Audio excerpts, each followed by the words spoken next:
I didn't pull the trigger, but I carried the silence. She stood over her best friend's dead body, covered in blood. The police asked one question.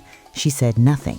For 13 years, she said nothing, until the day silence started killing back.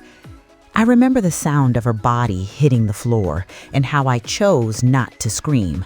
The silence came first. Not fear, not shock, just silence. Blood spread across the wooden floor in slow, deliberate lines, like it knew exactly where it was going. My hands were shaking, but my mouth stayed closed. I could have said something. I could have called for help, but I didn't, because someone else was still in the room. I didn't turn around. I didn't need to. I already knew who it was. They asked me questions for hours that night. Did you kill her? Silence. Was it an accident? Silence. Are you in danger? Silence. I watched their faces change, concern turning into suspicion, suspicion hardening into certainty. They didn't need my confession. My silence was enough. By morning, I was no longer a witness. I was the killer. The courtroom smelled like old wood and judgment. My lawyer kept whispering, "Say something, anything." But I couldn't. Or maybe I wouldn't. The truth wasn't safe. Not here. Not with him sitting in the back row watching. Always watching. The judge asked me directly, "Do you have anything to say in your defense?" I looked up. For a second, I almost spoke, but then I saw his eyes, and I stayed silent. The gavel fell like a gunshot. Guilty. Juvenile detention was loud in all the wrong ways. Girls screamed, fought, cried, but no one ever really listened. Noise didn't mean anything there. Words were cheap. Lies were cheaper. So I kept my silence. They called me Ghost because I never spoke, because I watched everything, and because somehow I always knew things before they happened. Years passed. 3 became 5. 5 became 8. I was transferred to an adult facility on my 18th birthday. No celebration, just another locked door. By then, my silence had become something else, a weapon. People underestimated quiet. They filled it with their own assumptions, their own fears. They talked too much around me. Guards, inmates, visitors. Secrets slipped through the cracks, and I collected them all. My best friend, Lily, used to say silence was uncomfortable. "That's why people talk so much," she laughed once. "They're afraid of what they might hear if they stop." I think about that a lot, especially now. Especially when I remember the night she died. Year 9. That's when the cracks started showing. A new inmate arrived. Angela. Older, smarter. The kind of woman who noticed things. She watched me the way I watched others. One night she sat across from me in the mess hall and said, "You didn't do it." I didn't react. She leaned closer. "I can tell. You don't have it in you." Still nothing. Angela smiled faintly. "Or maybe you saw who did." My fingers tightened around the plastic fork. It was the first time in years that someone had come close. Too close.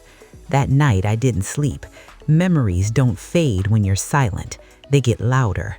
I saw Lily again, her nervous smile, the way she kept checking her phone, the bruise she tried to hide. "You wouldn't understand," she told me earlier that evening. But I did. I understood more than she thought. I just didn't know how dangerous it really was. Not until it was too late. Year 10. Angela was gone. Transferred, they said. But I knew better. People who asked too many questions didn't last long. Even inside prison, his reach extended. Year 11. A letter arrived. No return address, just one sentence inside. "Still quiet?" My chest tightened. He was reminding me, watching me, waiting.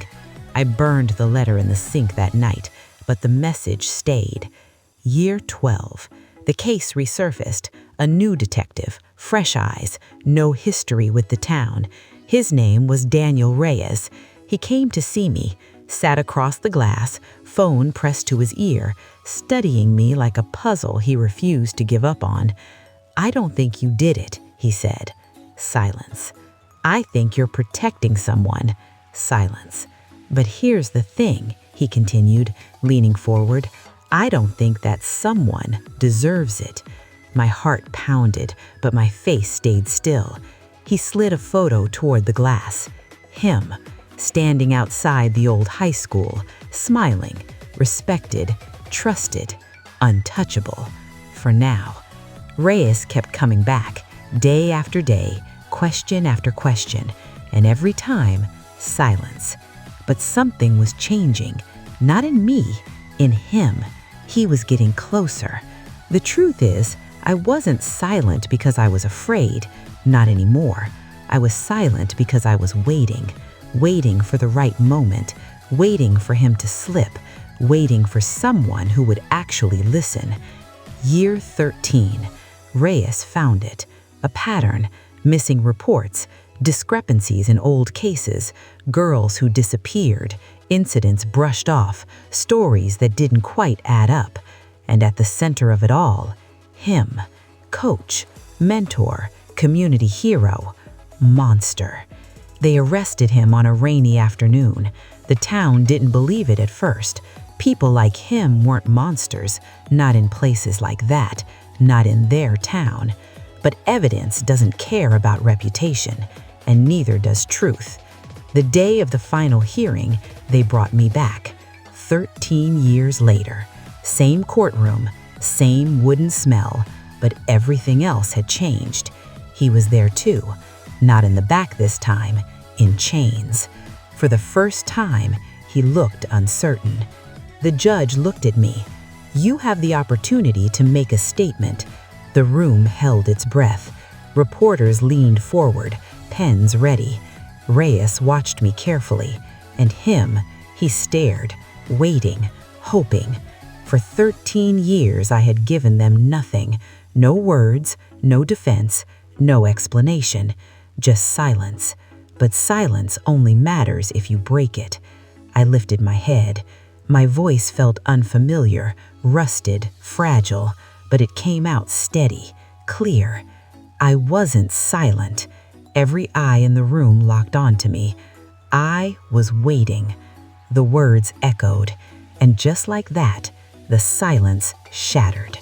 I told them everything about that night, about Lily, about the way she begged him to stop, about the way he panicked, about the way he handed me the knife afterwards and smiled. "Say anything," he whispered back then, "or you're next." Gasps filled the courtroom, but I kept going because I wasn't afraid anymore, because I didn't need silence now, because the truth finally had somewhere safe to land. When it was over, I sat back, the weight of 13 years lifting piece by piece. He didn't look at me anymore. He couldn't. Reyes met me outside later. "You could have ended this sooner," he said quietly. I shook my head. "No," I replied, "not sooner." He frowned. "Why?" I looked past him at the sky I hadn't seen freely in over a decade, because he would have gotten away with it. Silence isn't empty. It's patient. It listens. It learns. It waits. And when it finally speaks, it doesn't whisper. It destroys.